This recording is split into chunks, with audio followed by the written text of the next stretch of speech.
And this takes us to our last topic in Chapter 2. I'd like to be able to take a PDF and save it in different formats, for instance, like a Word document, so perhaps I can edit it and use that content almost like it is on the screen as the PDF.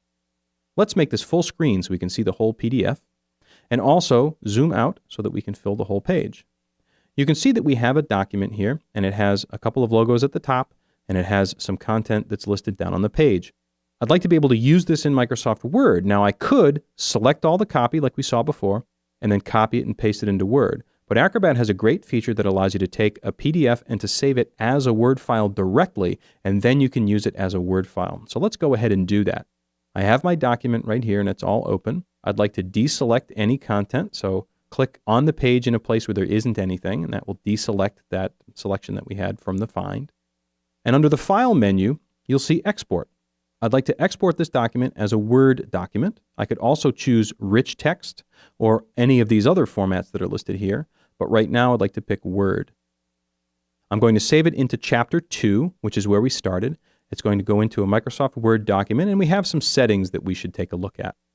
I could retain the page layout as it is now, and that would build tables inside the Word file. I could also retain the flow of text.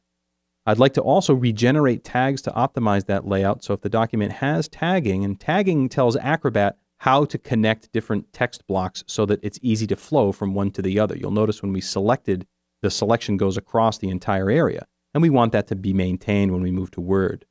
If there's comments, I'd like to move those comments into Word as Word comments, and I'd also like to include images inside of that Word file.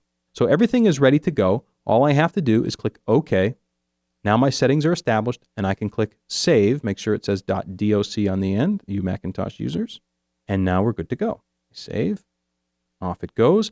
Acrobat has figured out where all the content is, it's built a Word file for us, now we can go and take a look at that Word file. You'll see that in the Chapter 2 folder, we've now built a Prepared to Help Word file. If I double-click it, it will open in Microsoft Word, and you can see that I have the content now laid out in Word. If I scroll down, you can see that all of my content is there. My bulleted lists remain as bulleted lists. My headings still maintain their coloring. And I have my pictures. Now remember, we told Word not to maintain the layout, but to maintain the flow of the copy. And that's why we have those two logos up there in order. I could now go and tweak this in Word and put it into a form that I might use inside of Word. Word is not the only format that's available to us when we want to export. However, as you saw in that menu, we had a number of different formats. I'd like to save this page as a JPEG file. I'd also like to save it as a PNG, a portable network graphic. Going to Export, Image, I can pick a JPEG, establish my settings. The basic settings are going to be fine if you're going to be saving this PDF file, say, for a website. If you wanted to make it really small, then you could change the quality settings here under the file settings. So you could make it, for instance, to be minimum quality. It will be a really lousy looking JPEG file, but it will be small in file size. I'm going to leave the settings alone at this point because it produces, again, a very nice PDF that's easy to read and it's easy to see in lots of different formats. I can say OK. Already going into Chapter 2, click Save. My page has now been saved as a JPEG file. If I switch out to my folder, you can see that I have a JPEG there. If I double-click it. So here's our page viewing in Photoshop, and you can see that it is the whole page with all of the text on it. It's a very convenient way, again, to be able to share that document. If you don't have the ability to send out a PDF, or if you want to post it small on a web page, then you can do that by saving it as a JPEG file.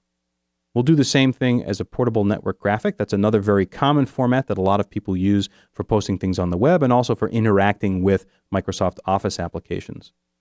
So File, Export, Image, PNG. We have some settings here as well. We can leave them at the default settings and we'll end up with a good result. Say OK, it saves the PNG. And we'll take a look at that as well. There it is, it's going to open.